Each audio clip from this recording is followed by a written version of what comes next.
Second Syndicate. We are live on YouTube, on X, and on Facebook. We have a very, very special co-host with me today.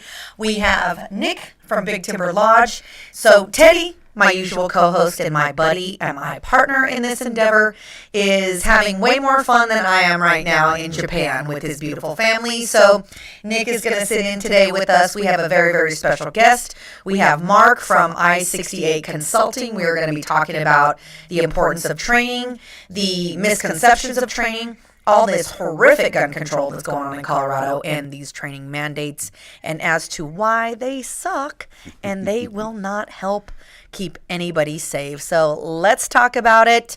Welcome to the Second Syndicate, where the second is first. What do we got today, guys? Well, hey, everybody. This is Nicholas Rogers with the Big Timber Lodge, coming back at you live from the Second Syndicate studio here with Spartan Defense. Woo woo. Super excited to be here.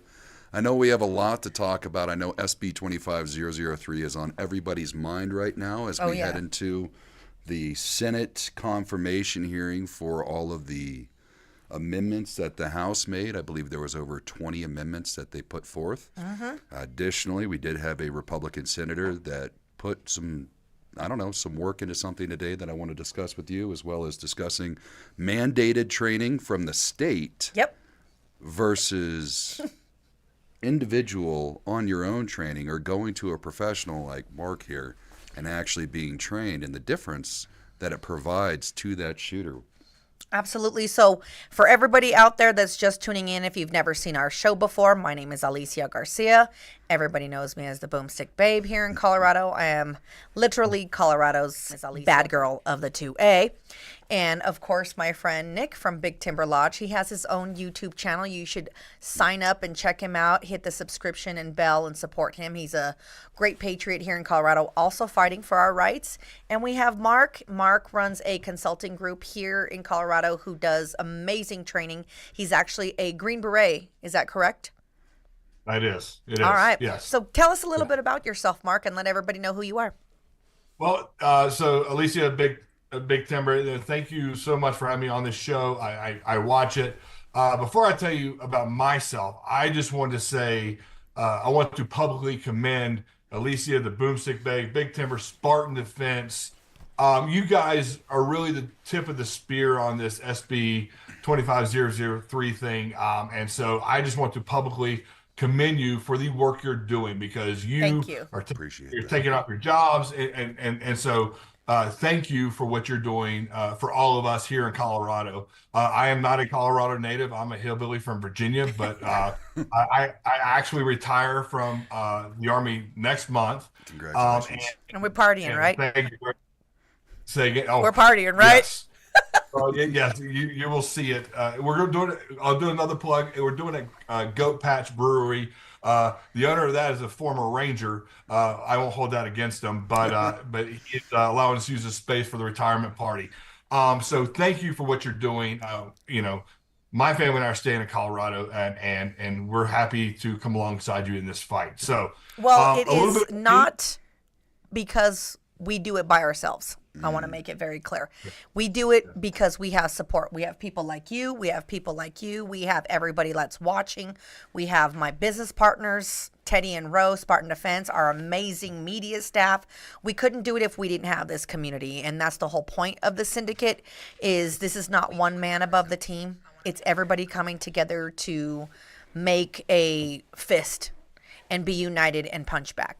Agreed. 100% agreed. So a little bit about me. I own I68 Consulting Group. We're a top tier defensive shooting company here in the Colorado Springs area. As Alicia said, I am a retiring Green Beret of 23 years. I grew up in 7th Special Forces Group down in Florida. And then it was time for me to take a knee after deploying and all the training we're doing so I could spend some family time. They moved me to Colorado. I'm not a beach person. I'm a mountain guy. And so we decided to stay here. I was lucky enough to go to 10th Special Forces Group. I'll be retiring as a Master Sergeant. And I've been honored to work with America's best and both 7th and 10th Group. I've deployed 10 times, obviously the Middle East, Central and South America, in Eastern Europe. And so I I started the company 8 years ago. Myself and all my instructors are special operations. We added it up. We were right around 127 years of special operations experience. So which means is we're a bunch of old guys. So a little bit broken probably. But with that said, we bring a lot of experience from all over the world, and we're bringing that training experience to Colorado Springs and the surrounding areas. So what does special operations mean to lamos like Okay. me?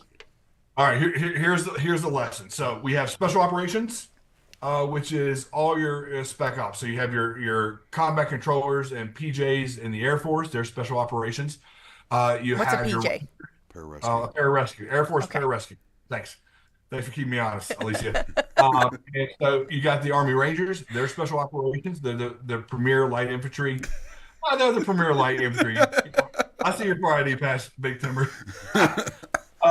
And then we'll see what else. Obviously you got Navy SEALs with their beautiful hair, and got love for my SEALs. And then you have Army Special Forces. So Army Special Forces, they're the only special forces. They're the Green Berets. Think John Wayne. That's what I tell my older generation. We're John Wayne. Okay. And the Special Forces primary mission is called unconventional warfare. And what that means, when they were set up, they went off to Jedburghs with Colonel Aaron Bank. They were supposed to jump in behind enemy lines and raise up a indigenous or civilian populace, and then take over the government. Is kind of that's a very simplistic answer for what it is. Cool. So Green Berets are primarily trainers. Is their core mission. So, the guys that come on to I68, we've done this for years and years and years. And a lot of times in different languages. Every Green Beret speaks another language. I used to be able to speak Spanish pretty good. But don't test me, Alicia. Don't embarrass me. Just spell socks. Yeah. SOCKS. Yeah, exactly.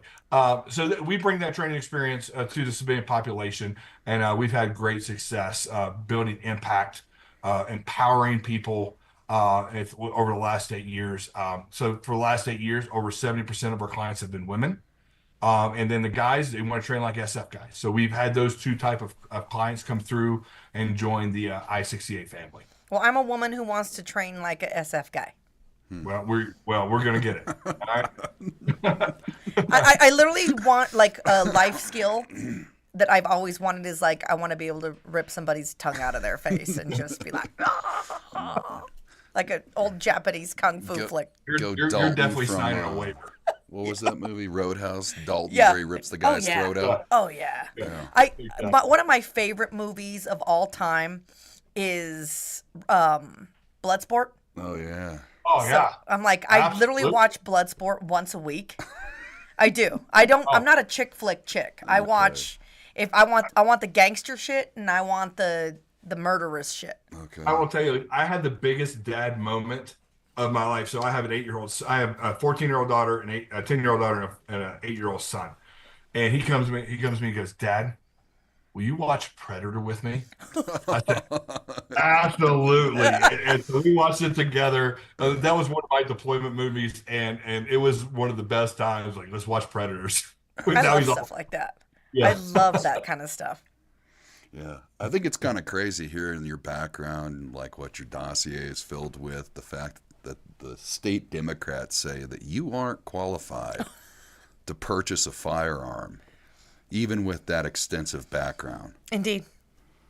Let's get into it. So we will be live streaming tomorrow, myself and also Big Timber on his channel. Your freedom of choice there. But Senate Bill 25003 is on the Senate floor tomorrow. And this is supposedly the last time that this is going to be debated before it goes to the governor's desk for signature or no signature, or just to let it sit there and let it pass. So one of the aspects of this bill, and keep in mind, people, I know we're harping on Senate Bill 25003, but there's plenty of other gun control out there that's also like a death by 1,000 cuts.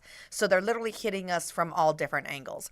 But one of the biggest and most insulting things about Senate Bill 25003 is saying that the state, in addition to changing the concealed carry laws that they changed last year, they go into effect July 1st of this year. They're now saying you also have to have permission and training to just even purchase a firearm. So you're asking permission to exercise a human and civil right.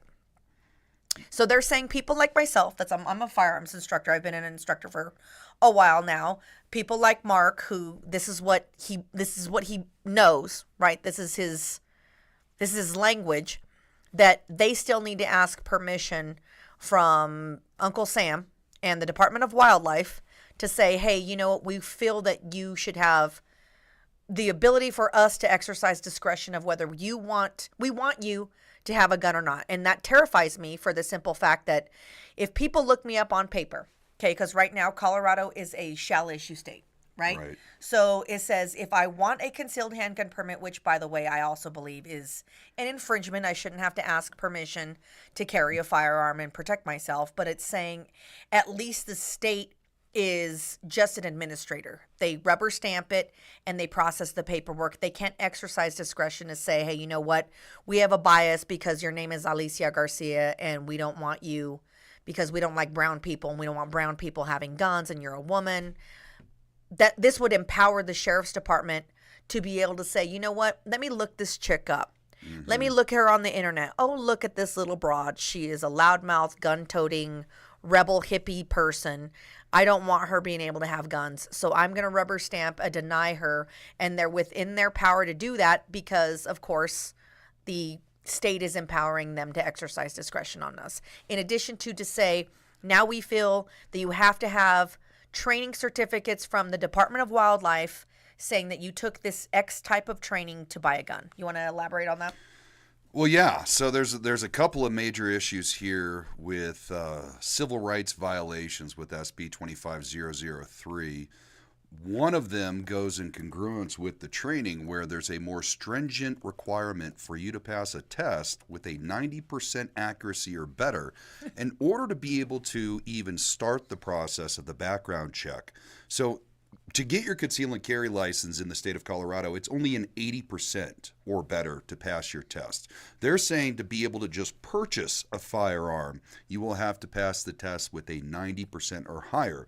And then we're getting into another civil right infraction, which is going from a shall issue, which has been deemed in the Helen and Brewer cases, they have to allow you to exercise your Second Amendment right as long as you're not a criminal.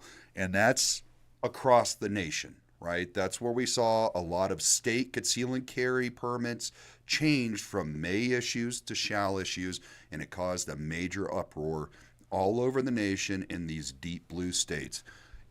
And they put a may issue discretionary clause for the sheriffs of the county that you live in into the Colorado firearms owner identification portion. So after you get your background check done and you're fingerprinted, then it's up to the sheriff of the county that you live in to look into your history, not necessarily at things that would disqualify you from purchasing a firearm because you're not a felon, you don't have a domestic violence charge, you were, not dishonorably discharged from the military. You should be able to buy a firearm, but it allows them to start digging into your history in whatever means they feel is necessary. And then they can use that information to decide if they want to grant you your COID card. Now, also, this is something that I had a viewer reach out to me today about, and they sent me an email saying, hey, if they find something in my past that is a non-qualifier, and they say, their opinion. On their opinion, right? On their opinion. Could they then use that to red flag you? To red flag you with an emergency or an extreme risk protection order. And I said, let me reach out to somebody that I know, because I have a viewer that is actually a retired 32-year Denver police officer, and he was actually on the very first successful red flag law case in the state of Colorado. Don't judge him for that. I know the history of the story, and it was a valid case for them to actually do this because it was brought forth by the police department, and the man was a threat to himself and to his wife. However, I said, let me ask this gentleman about that. And I submitted the email over to him, and he said, absolutely. If they find a non-qualifier for you to be able to purchase firearms, it will give them the ability to say that's also a non-qualifier for you to be able to own firearms. So this is opening Pandora's box. Oh yeah, it is. Well, the actual term has always been used as a slippery slope. Mm-hmm.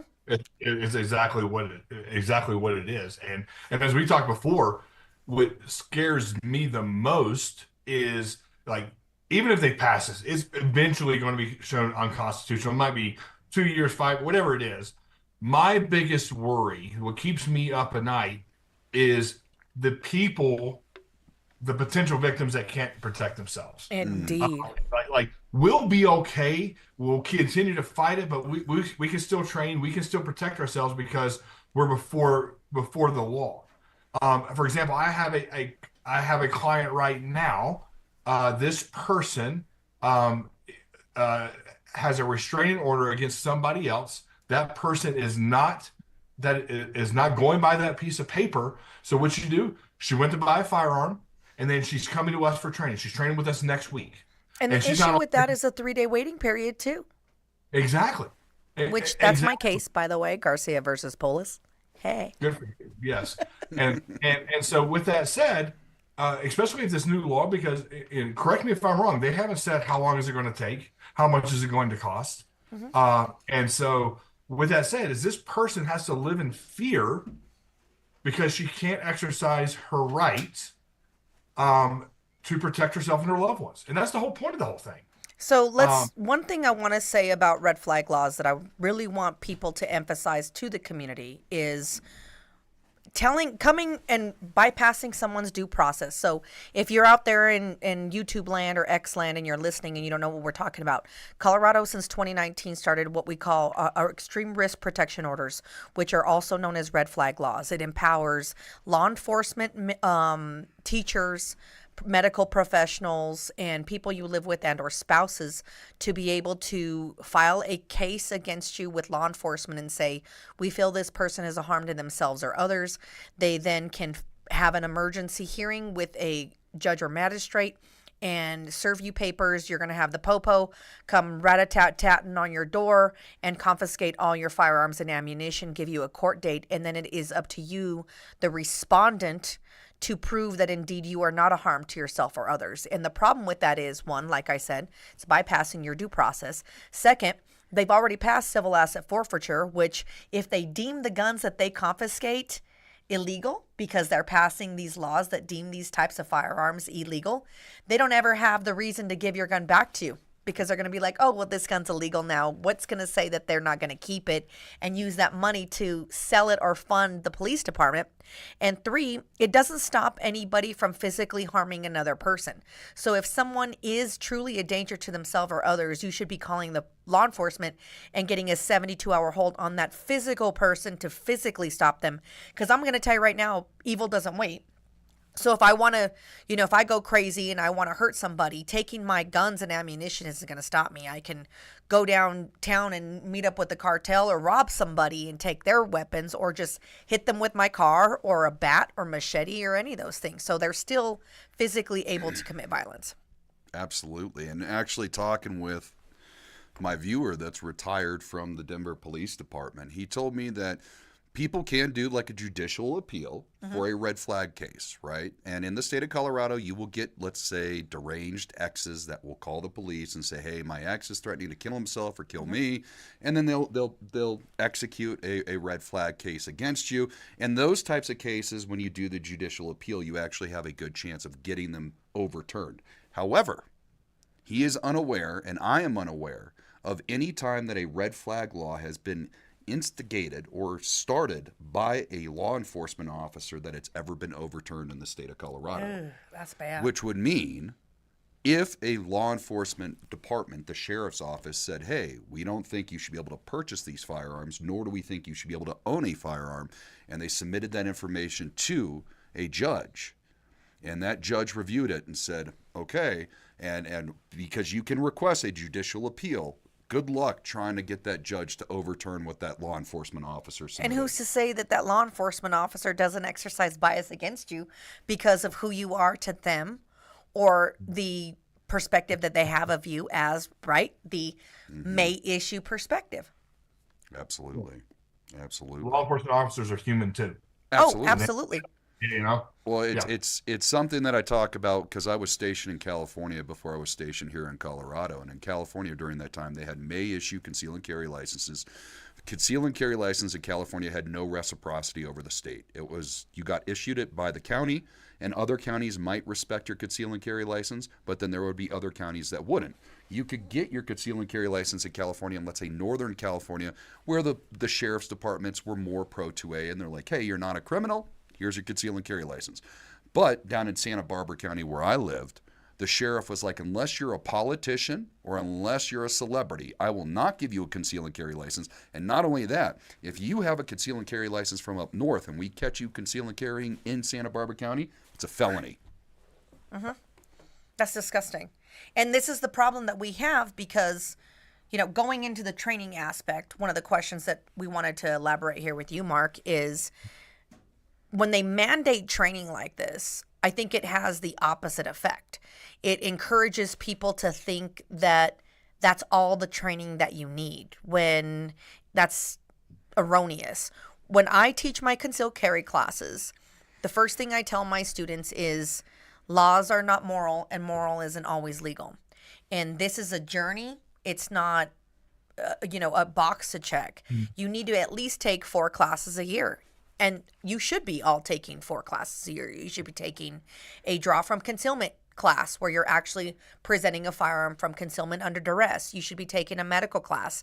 You should be taking a maintenance class, and you should be taking a actual live fire training. If you haven't had it yet, you shouldn't just be waiting to get your concealed carry.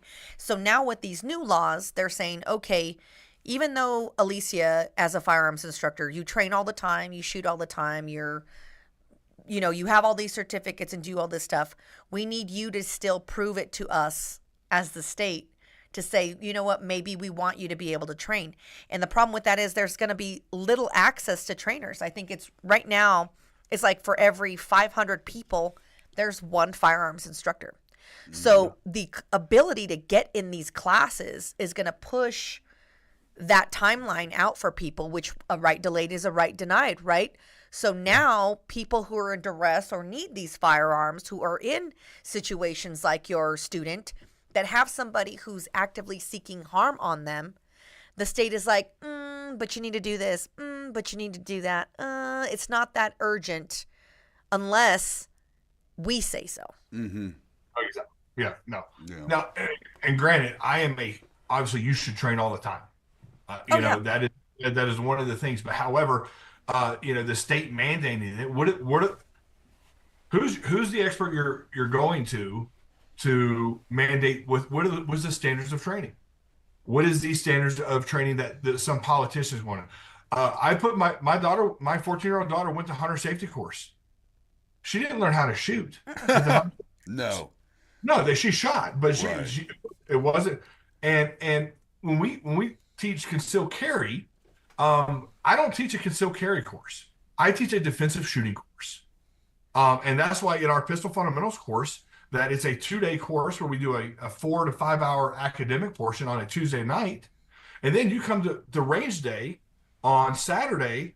And in our course, you're shooting at least 150 rounds. We're deep diving into every fundamental of shooting, defensive shooting. And then you're learning how to draw from a holster, because Marc's policy is, Alicia, if I give you a training certificate to take to, El Paso County Sheriff and saying, hey, I want to conceal carry to protect myself and my loved ones.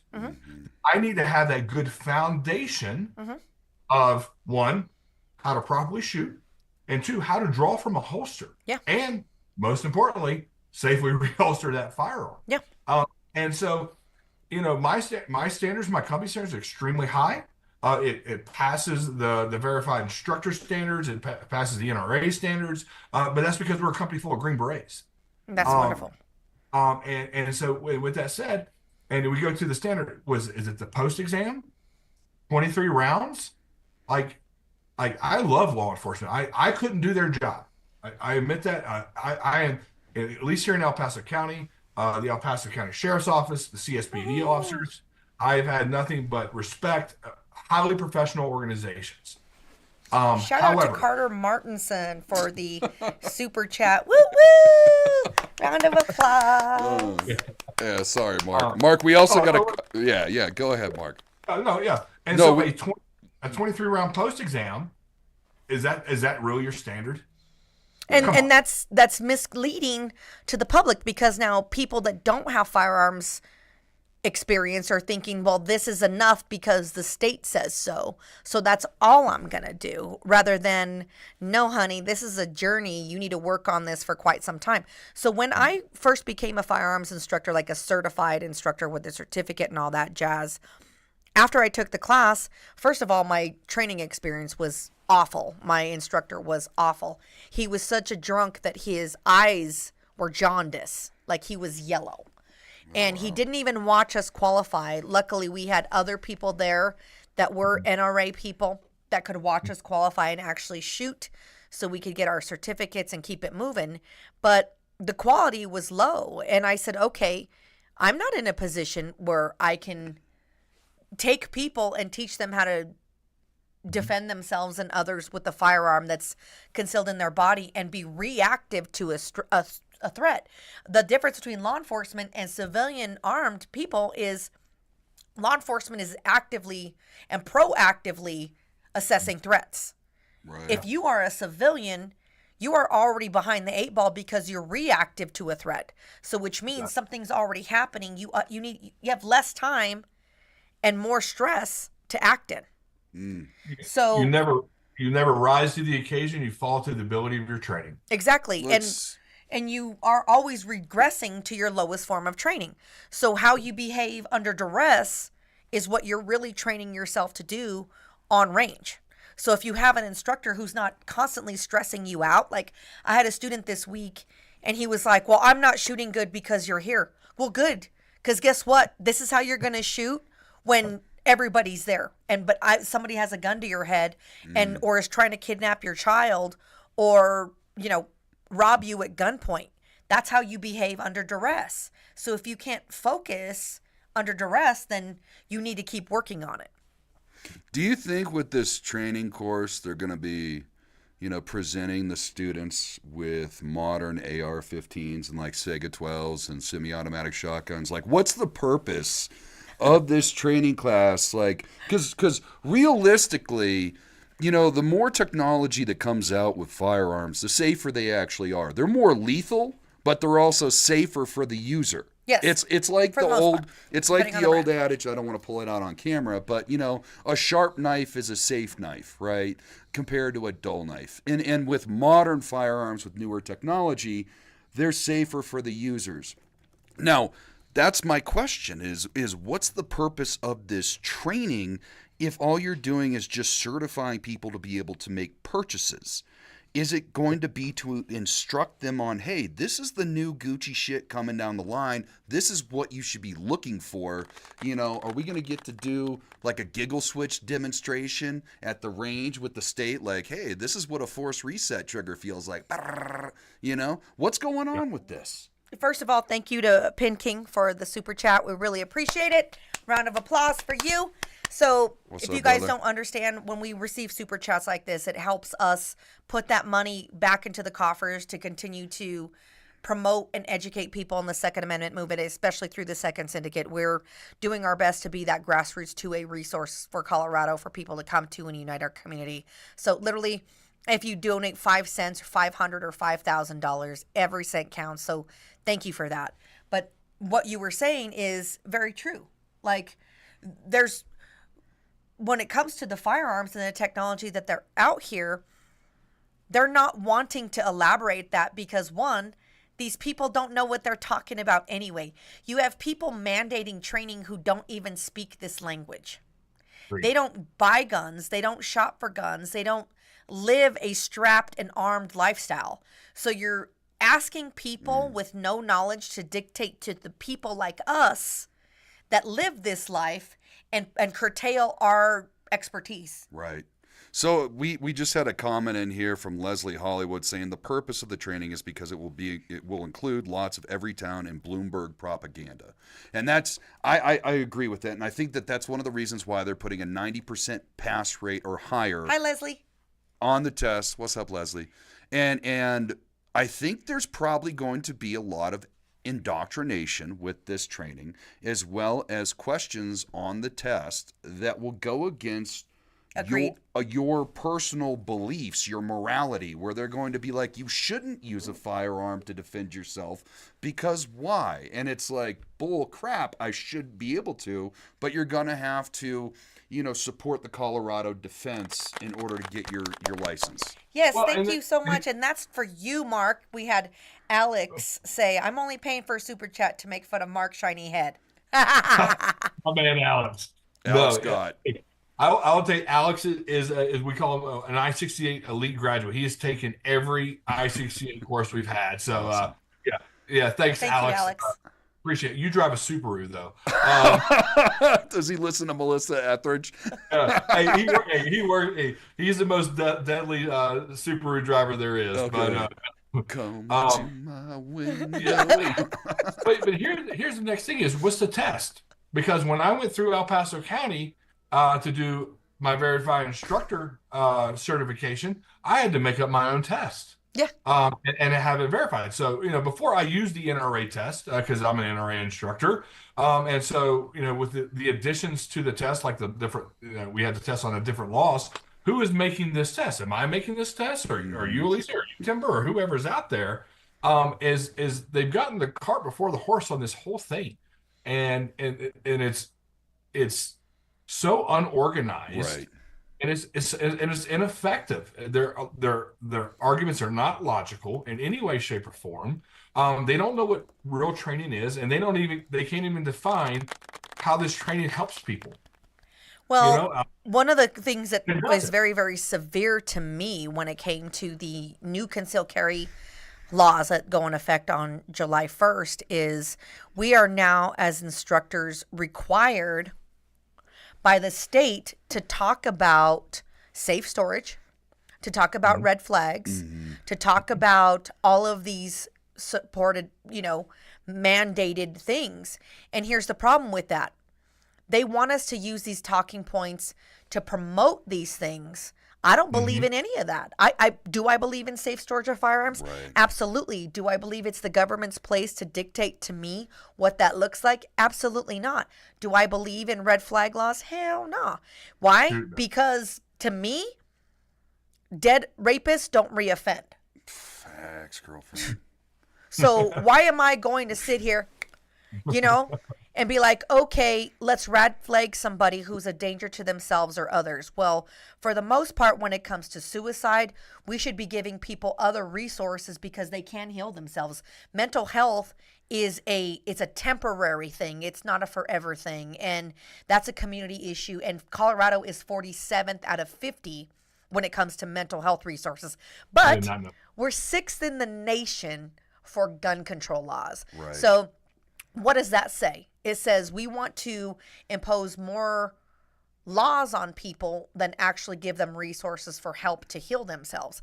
And that's our job as this community, is to help our fellow man, to educate and encourage those things. And I have a whole bunch of companies, I won't plug them or anything, but you guys are more than welcome to reach out to me, that give safe storage options without the influence of government, which is, that's what we want, right? Yep. But when it comes to me teaching my class, they're mandating me to say, you have to do this and you have to do that. I don't believe in that, because if when I was a child, I had access to the guns. I had access to the guns at 8 years old. And you want to know why? Because I lived at my grandma and grandpa's house. And if somebody came in that house, I have a right to defend myself. I have a right to stay alive. And I knew how to use it. And if you're a good instructor, you're teaching that anyway. Yeah. Why does the government have to mandate that? If you're a quality instructor, especially, I got 3 kids, and I teach a lot of parents, like, this is something that you teach anyway.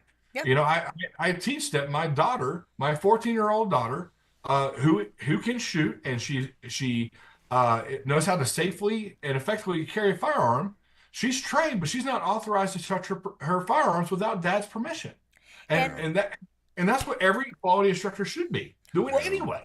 I did a video I think last year or two, talking about, yay, Alex the Truck and Jeff Benjamin. Whoop, whoop. You guys are so amazing. Thank you so much for supporting us. It really means a lot to us. It really does. Thank you very much.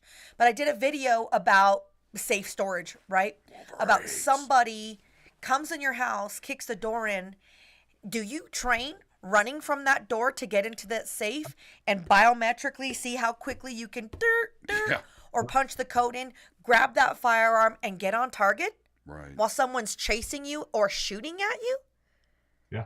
They're not talking about this. And these are the types of things and topics that we as instructors are pushing in that education. But there's so much misconception and misinformation and propaganda by the news and by the leftists saying, hey, you know what? Guns and ammo should be stored separately. What the hell kind of gun doesn't need ammo? Why the hell am I going to tell the guy who's trying to kidnap our kid in the house to say, hold up, homie, let me go in the other room and stack my mag real quick? Right. Yeah.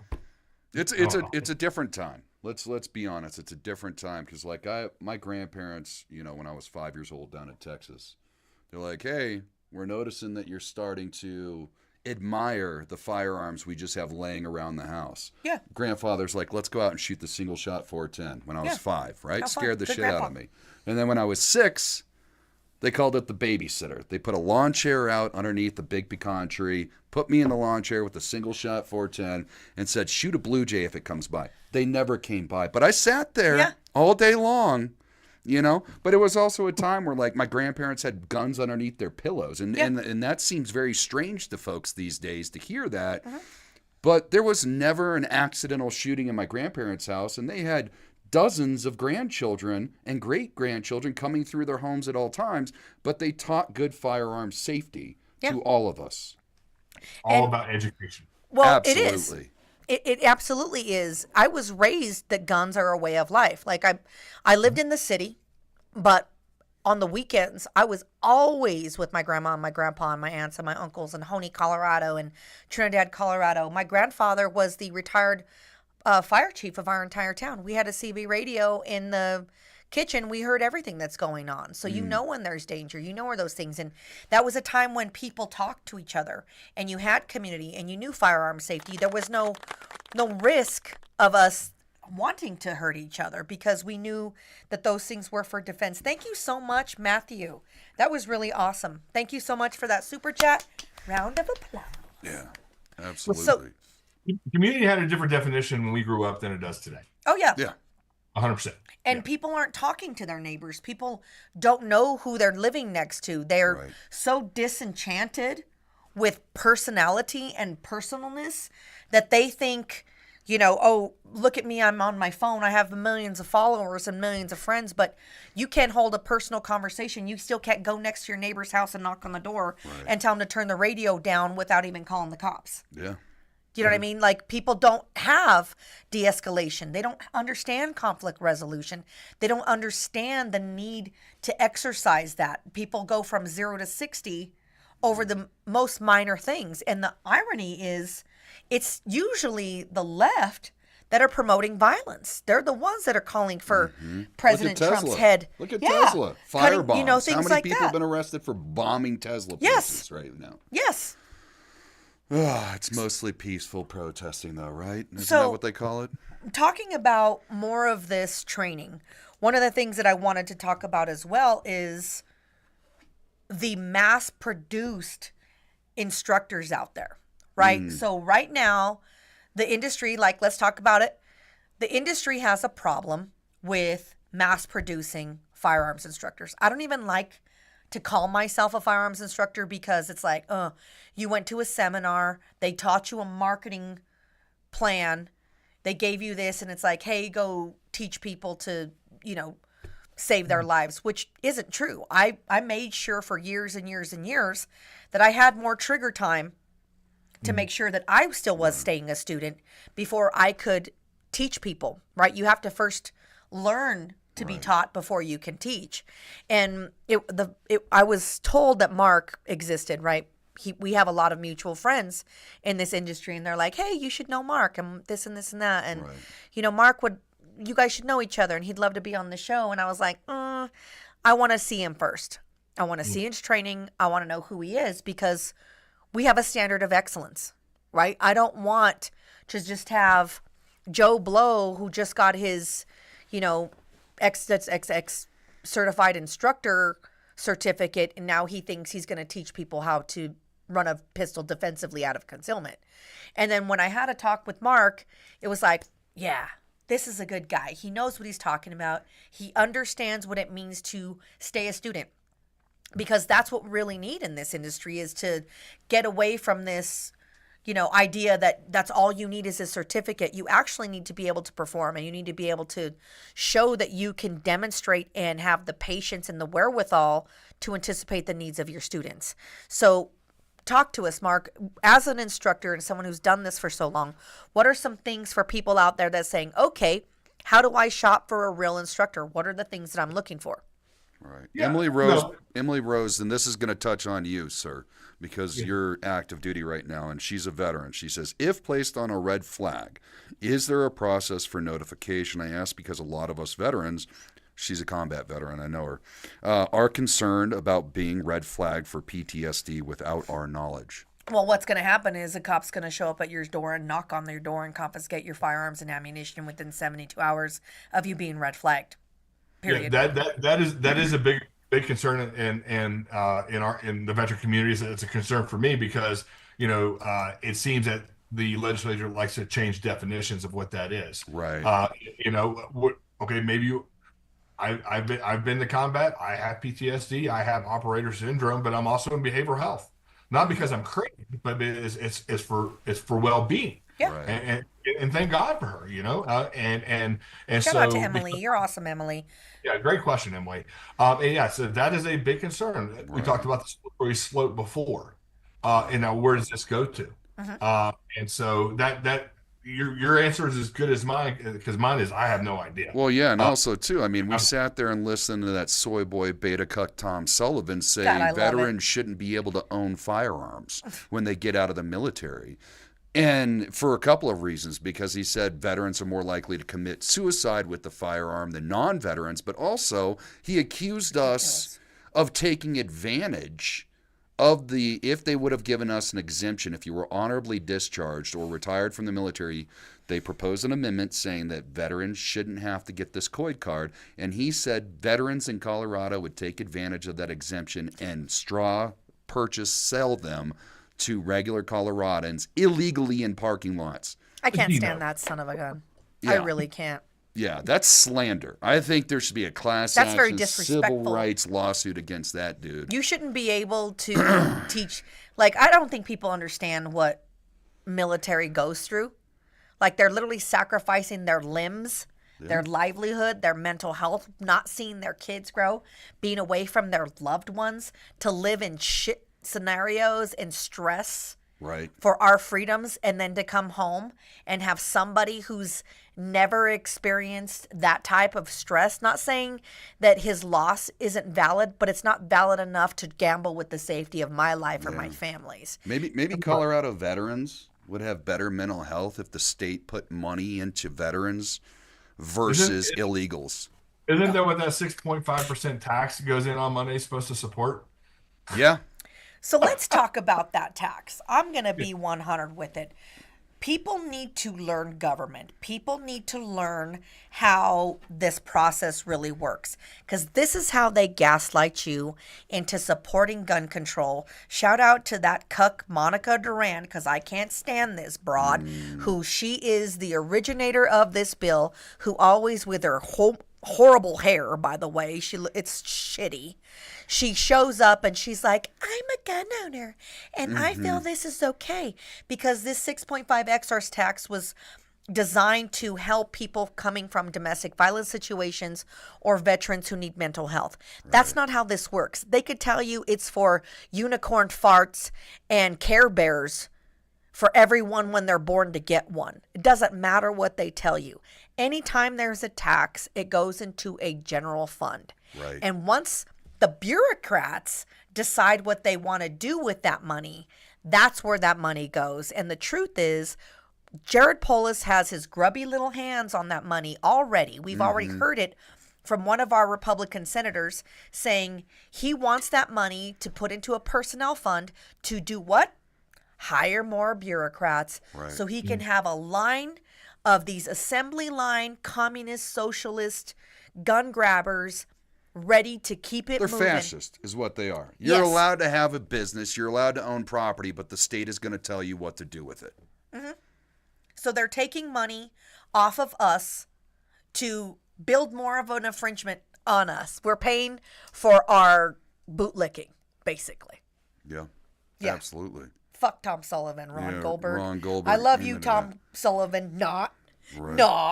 Well, it's an interesting thing too, because with the sin tax, right? I talked with a firearms attorney here in the state of Colorado, because I'm also down the path of getting a civil rights grievance against the state if SB 25003 goes into effect as a law, and it'll be a class action lawsuit. And I spoke with an attorney about it, and he says there's a lot of stuff, not necessarily with the weapons ban that's a civil rights issue, but with the COID card portion, the firearms owner identification portion, that will be considered civil rights grievances.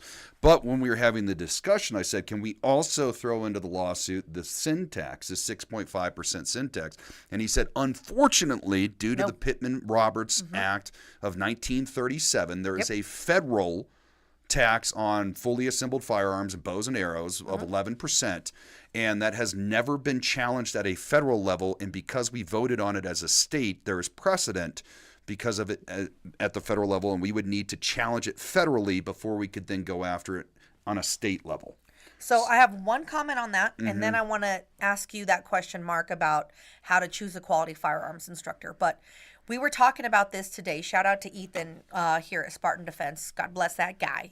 We have an amazing team over here. We have so many people working to keep this show going. But we were looking it up, and when we had the Boston Tea Party, it was over a 2% tax. And right now, this is a 6.5% excise tax in addition to the state tax, the federal tax, the county taxes, the Pittman and Robertson taxes.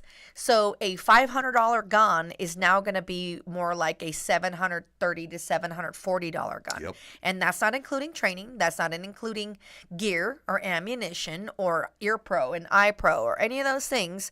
So this is another way for them to impose more racist and bias and bigotry-based laws to prevent people from owning firearms. Right. There was a great video that I watched last night. I shared with some of my viewers and my mods for my channel. It was on X, and it was about Denver, right? And it was about Colorado, and they were talking about Polis explicitly and his love of creating enterprises to be able to skirt the Tabor Act, right? And that's our tax-paying, Bill of Rights is what Tabor is. And they were talking about before Polis, like 2/3 of what we paid into the state were considered taxes, and we received some of that money back. And now, since Polis has been the governor, less than 1/3 of what we are paying is considered a tax. It's considered a fee, which falls underneath the enterprise, and which means it's not subject to Tabor, which is exactly what the COID stuff is going to be. Because when I first heard about this, I'm like, this is a tax, right? They can't create a tax. And then Base Snacker was like, well, we can't create a tax. This is an enterprise. This is a fee. That's just semantics. You are literally just changing the words around because you have the legislative power to do so. And you're pissing down my back and telling me it's raining is what's going on here. And rain ain't warm like that. I will tell you this. I'm going through this. So we're building the I68 training facility, and I haven't even moved a grain of dirt yet. And the fees that I've had to pay to go through the El Paso County process, astronomical. So tell us more about your training facility that you're building, because I heard when he told me about this, I'm like, this is going to be Colorado's version of Disneyland for gun runners, and I love everything about it. That is the vision. So, as in preparation for, actually, I'm going to go back to your earlier question about trainers. And then I'll come to the So full the circle question here. that I asked Mark was, how do people out there know that they're getting a quality firearms instructor, not just one of these assembly line instructors? What are the things that the people should be looking for? Yeah, I think the first thing that they should look at is experience. What have they done? You don't have to be a Green Beret to be a good firearms instructor. What is a guy a veteran, former law enforcement? Are they a competition shooter? But also, even before then, you need to know what type of training do you want? Do you want to learn to go be a competition shooter? Do you want to learn defensive shooting, protect yourself and your loved ones? So you have to make that decision of why you're getting firearms training. And so, in whatever sphere you're looking at, you want what's that experience. And so that's the first thing is have they been a firearms instructor for the last 15? You mentioned the older gentleman who might not be able to run around the range, but man, he can shoot and he knows the fundamentals of shooting. And then secondly, I always look at the way their courses are offered. And with that said, experience of the company, the type of course they're offered, and what you get out of that course. Are you going to go and shoot 20 rounds? And you're good to go? Is that really defensive shooting training? Mark's opinion is not. Right. That's not a good foundation. And then, with that said, then deep dive into those instructors and say, hey, are these guys like, hey, I did all this stuff, I'm good?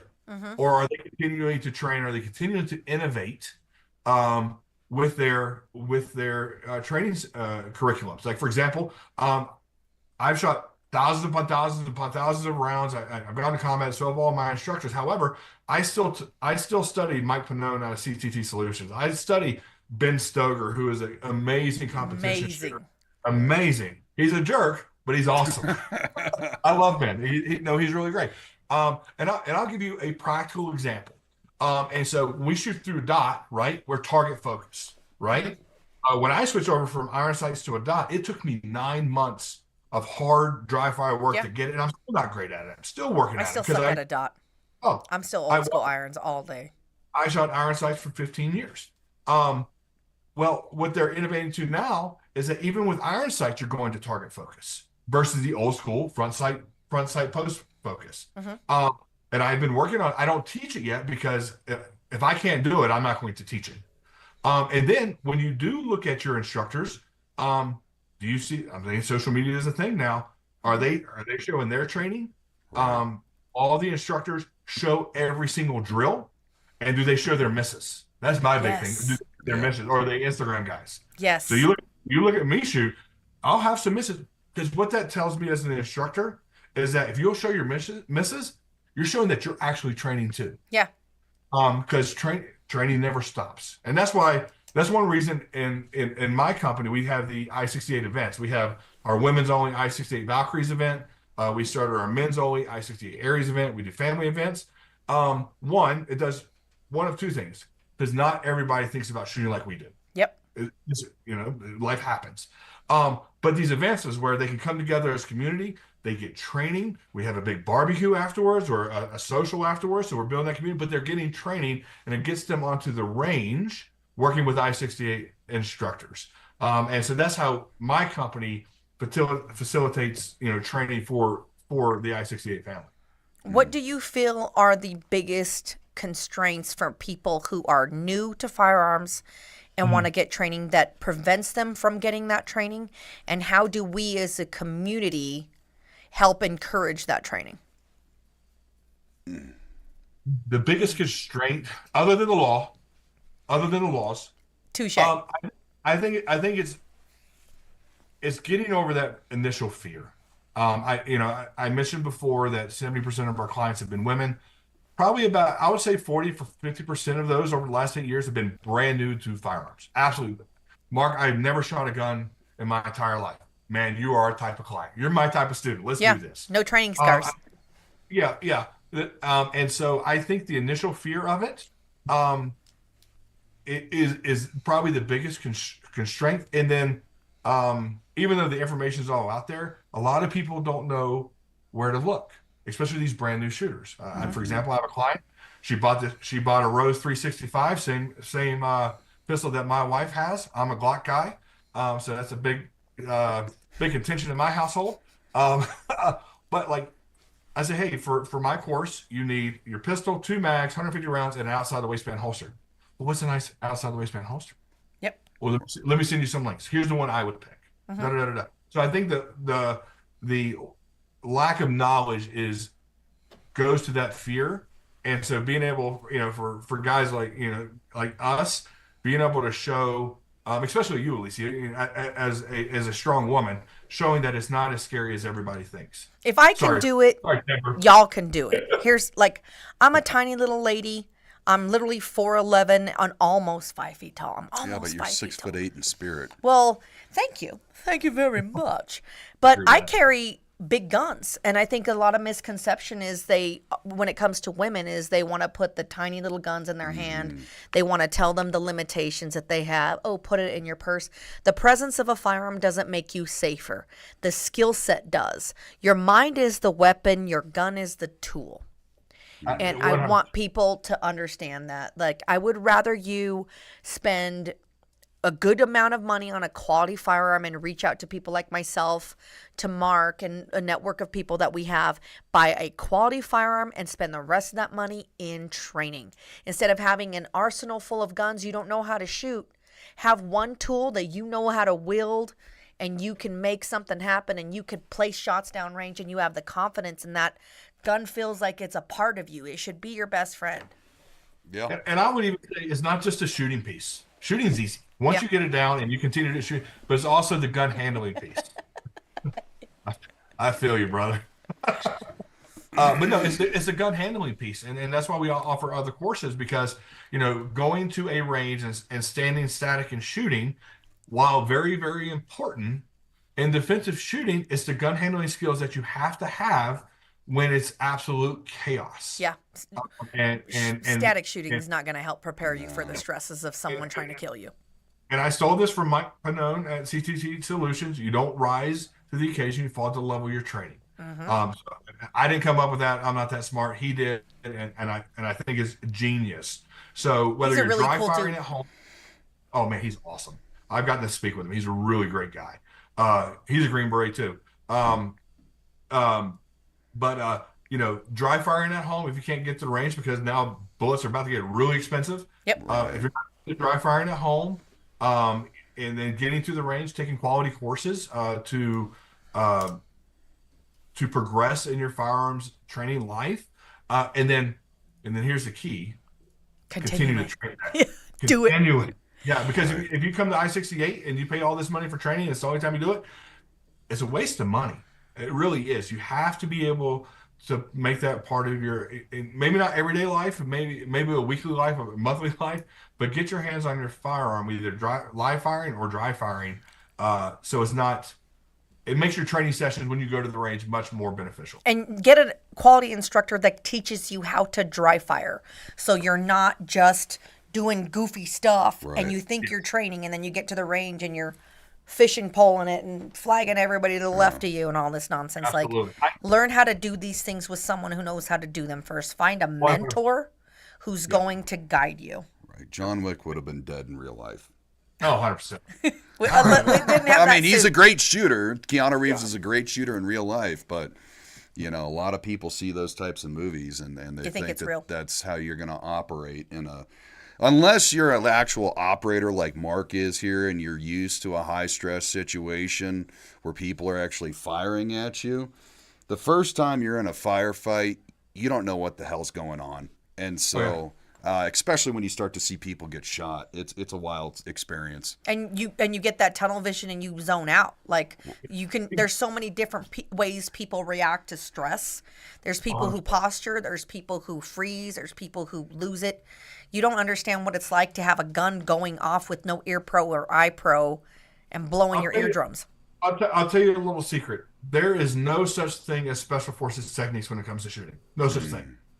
But what the special operations community is really, really good at are the basics. Absolutely. They are really good at the basics. And so when it is time, when that fight or flight kicks in, they're thinking about other stuff, and the shooting piece is muscle memory anyway, because they've done it over and over and over and over again. So we're being told it's time to go. Right. So it's the end. It's that time. This is why I love this show, is because we have great people we could have real conversations with, and it flows so easily. It makes me very happy.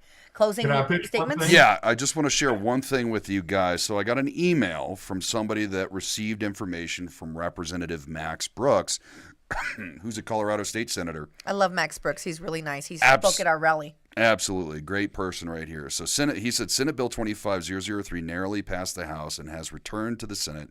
I offered a resolution and delivered it to the Senate requesting the Colorado Supreme Court's opinion on the bill's constitutionality. I actually have a link to the document. So he has requested that the Senate approves SB 25003 go before the Colorado Supreme Court to see if it's actually constitutional according to the Colorado Constitution, because we have Article 2, Section 13, which this goes very much against. So from what I'm gathering, expect for tomorrow there's going to be 2 votes on SB 25003. One is going to be, does this go in front of the Colorado Supreme Court? And then the other one will be, does the Senate accept the amendments? So just be aware of that information. So thank you, Pin King, again. That was really awesome. One of the things that I wanted to touch on, Marc will let you have the final statement as our guest, since you have sanctuary here, is just to make some people aware of some cool stuff.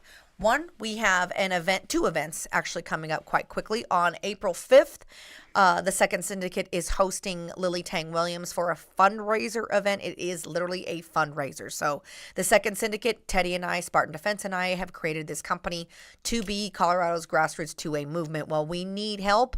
We need the people. We need your money. And the way we're going to do that is we're going to have some really awesome giveaways at the gallery April 5th, the gallery in Lakewood, Colorado. So we're going to have a range day there. We're going to have the platypuses out. We're going to have the aliens on lane for you to shoot. We're going to have some really dope suppressors from Replicator that you can shoot. We're going to have the new Great Lakes 2011 that they just came out with, courtesy of High Mountain Firearms, and some really, really cool high-end handguns that you guys could come out. We encourage you to buy that range day ticket on the Eventbrite. You can find that at the Second Syndicate website. You can find that at all our socials as well. We also have Lily Tang Williams. If you guys aren't familiar with who she is a badass. She is a refugee that came to America who survived Chinese Mao communism, came here and took up arms, and she fights very, very hard. You should Google the viral video of her and David Hogg and how she totally destroys him in the narrative of gun control. So please come out and support that. We are going to be raffling off, or giving away, not a raffle. We are going to be giving away a range bag. We're going to be giving away some optics. We're going to be giving away some cool Vertex bags, and also a firearm. So you should come out and support us. Every purchase of a ticket helps fund more of this organization that we're putting together, as well as help Lily with her congressional campaign. We also have Staccato Range Day on April 6th at Pikes Peak Range in Colorado Springs, which is the next day. You can go onto the Eventbrite for Spartan Defense as well, or come to Spartan Events and sign up for that range day to shoot as all the staccatos that you want on April 6th. And that's only a week away, so check that out. Yeah. Absolutely. And I just want to say one thing to all my freedom fighters, my resistance warriors out there. Wolverines! I love it. I'll see you guys tomorrow. So, Marc, would you like to share? We always have everybody close out with a quote that they love, and also, what is your favorite gun? All right. So I will say this. So it's not quote, it's scripture. So I68 stands for Isaiah 6:8, and that scripture is, and the Lord asked, "Who shall go? Who shall I send for me?" And I said, "Here I am. Send me." Oh, that's and beautiful. so that is what I68 stands for. And my favorite gun is the 1911 pistol. It is the best gun. I wish. Yeah, there's no trigger set. And then I'll pick one thing. We are having our second annual I68 Valkyries women's only pistol competition, June 21st. We're looking for sponsors. No experience is needed. All you need to know is that this type of competition is for people that don't know, have never competed before. It's for a great time. Thank you for the Special Forces Foundation for sponsoring that event. This is their second year. And thank you, Alicia. Thank you to Spartan Defense for having me on. Thank you. For our Hounds and Hollow Points fundraiser we do for Victory Service Dogs, Spartan Defense has donated the top prizes, 2 pistols per event for the last 2 years. Teddy, you're amazing. Teddy. Thank you so much. I love me some Teddy and Roe. Yeah, love me some Teddy. Teddy Thank you so and much for having me. It's been an honor. For sure. So I want to say also thank you to you guys. Thank you. And thank you. Because this is why we do this, is to create this network. We were talking about it offline, that there's a lot of gatekeeping in this industry where we don't want to see each other succeed or people hinder each other. And that's not what this is. Literally, he has his own YouTube show. He has a lot of the same things we do. And instead of hating or being inconclusive, it's like, oh, blah, blah, blah, or putting him down. Like, you know what? Let's join forces. Let's help each other. Let's educate each other. I'm an educator. You're an educator. This is how we grow, and this is how we build this community, is by creating a network of like-minded individuals and giving the opportunity for the people to make the choice of who they resonate with. So thank you very much. Shout out to Teddy and Road. Thank you to my Spartan team. And we will see you guys next week on Thursday. Peace out. Thank you.